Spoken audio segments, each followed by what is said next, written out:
Welcome to RevMD, the podcast all about medical billing. I'm your host, Dr. Heather Signorelli.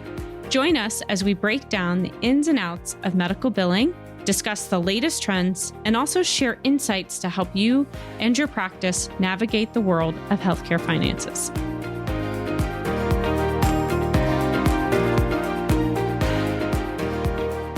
Welcome back to another week of the RevMD podcast. This time of year is a time of change. And all around me, both within our own client base as well as other members within our group, we're hearing about transfers of EMRs, right? So you've been with an EMR, practice management software, you're not happy with them for some reason, and you're ready for a change. So this week, we're going to talk all about doing an EMR or PM software transfer and kind of the 5 things that you really need to be thinking about and some thought process around how it impacts your billing process. So that is one of the topics that we are going to get to as we kick off 2024. So today we're going to talk again about those 5 things that matter when you're trying to think through managing the project when you decide to do a transfer. We actually did an EMR PM software discussion sometime last year. So if you're trying to select the right software, go check out that podcast, and that will allow you to just have some thoughts around, which software you should pick, what are some deciding factors, and all of that. But now say you've made the decision, right? You've identified the software and you've done the demos, you've got the pricing, you're ready to go. Now, how do you think about doing the transfer itself? How do you think about how long to keep the old PM software open? All of that fun stuff. So first things first, if you don't know, this is Dr. Signorelli. I'm with National Revenue Consulting, and we are a full-service medical billing and coding company. So if you are looking for a new partner, please don't hesitate to reach out.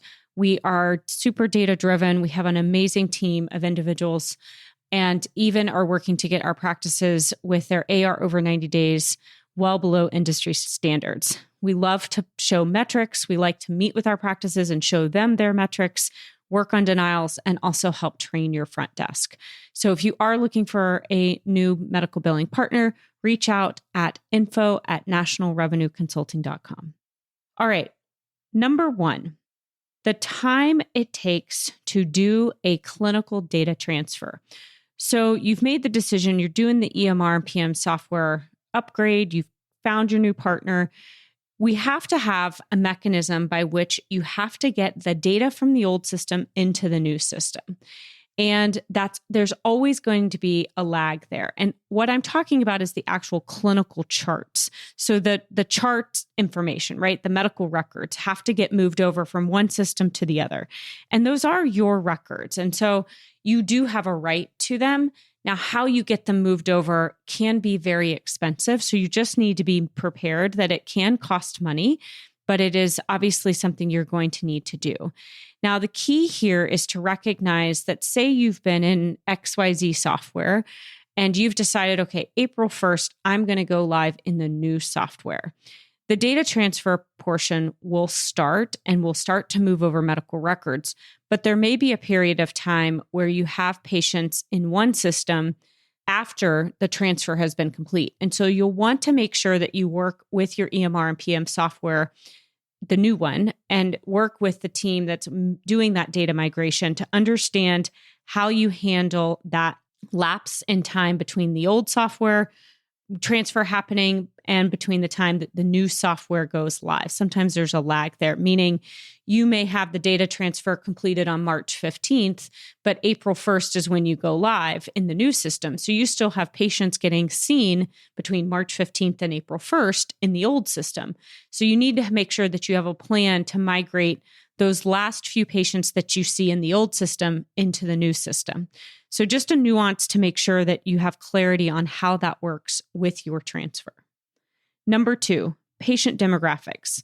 So similar to the idea around the data transfer for the medical records, you're going to have to get all those patient demographics from the old system into the new system and really want to make sure that the fields cross over accurately, that the insurance information comes over, and that it's all in fields that your billing team can use so that those don't get into a situation where you are having to manually enter patient demographics. And similar to the last point, you're going to want to make sure that if you see any new patients or update any patient records, say on that between the March 15th and the April 1st, that those new demographics of those new patients or those updates get transferred over before the April 1st go live date. And what I mean by this is, again, your data transfer may happen on March 15th for all of your old stuff, but then say you continue to see patients in the old system between March 15th and April 1st, you just got to make sure that both the medical records and the patient demographics all get moved over.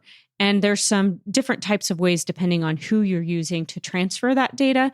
But it's important to ask all of these questions when you're negotiating up front, because the last thing you want to do is realize that there's a gap there and you've lost your negotiation power because they've already had you sign. And so then you're at a point of spending extra money to deal with that lapse in time and doing a retransfer of data. So again, use that as a negotiation power up front when you're doing the transfer. Number 3, EDI enrollments. So I think I have a podcast. Actually, I know I have a podcast with EDI enrollments and EFT. So, right, EDI enrollments are the connection between the clearinghouse, the software, and the payer. EFTs are the connection between the payers and your bank account. I have a podcast on this back in 2023, so go take a listen. But you're really going to want to make sure you time for EDI enrollments. I know it's really, once you get all your data transferred into the new system, and say that's March 15th, sometimes you're like, okay, let's just go live in the new system. Depending on when you started the EDI transfer process, you may not be able to. You need at least 30 days to start doing those EDI enrollments between the payers, the software, and the clearinghouse so that all of those go live.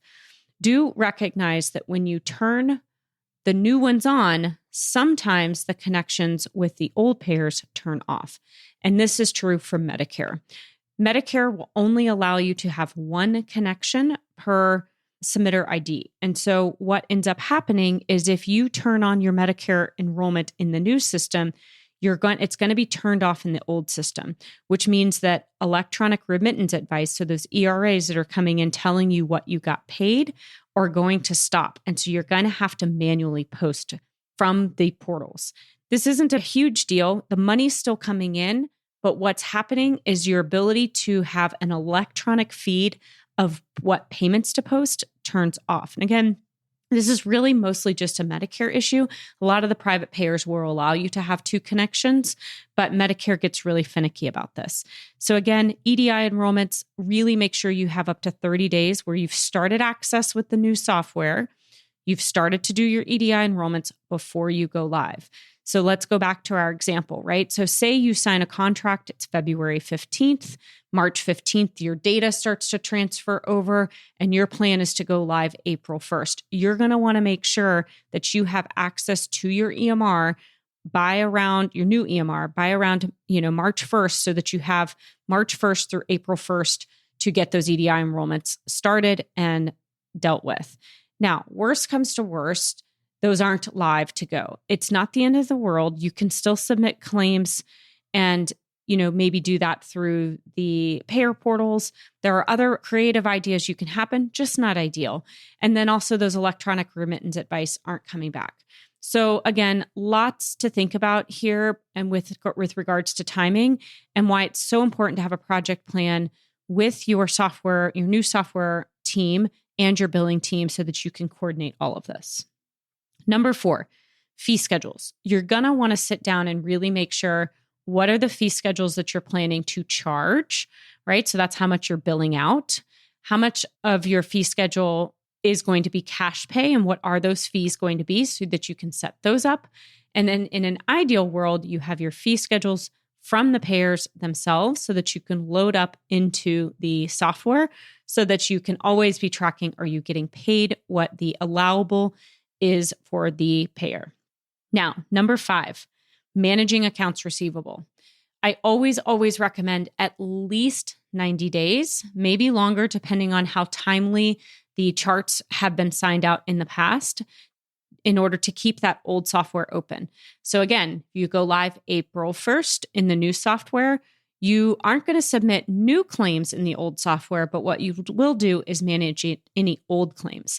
And if the practice has had a delay in signing out charts, that's going to make it even more challenging to deal with the old claims in the old system.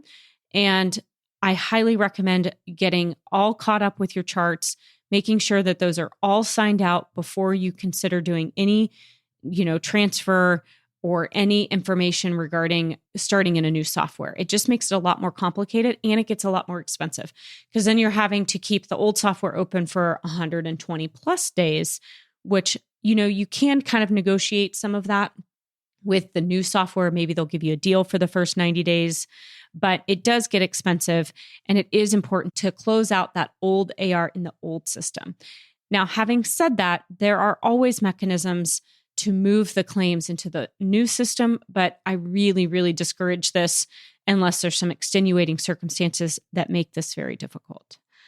So these are the 5 things you should be thinking about if you're doing an EMR or PM software this year. Make sure that you have these negotiations up front, you're working with your billing team, and you're discussing what it is that you need to do in terms of a project plan so all of this goes smoothly. Of course, if you do have any payers that are still using credit cards, those virtual credit cards or paper checks, make sure that this is, all transferred over with a new EFT sign up. And that's a really convenient time to do this because when you're dealing with the EDI enrollments, you can at the same time deal with the EFT enrollment. Hopefully this helps as you guys, potentially consider switching to a better EMR PM software. I will say the right match for both your office and your billing team can make revenue better. It can make the efficiency in the office better and can be a very important tool to have in your office. All right, have a great week and we'll talk to you soon.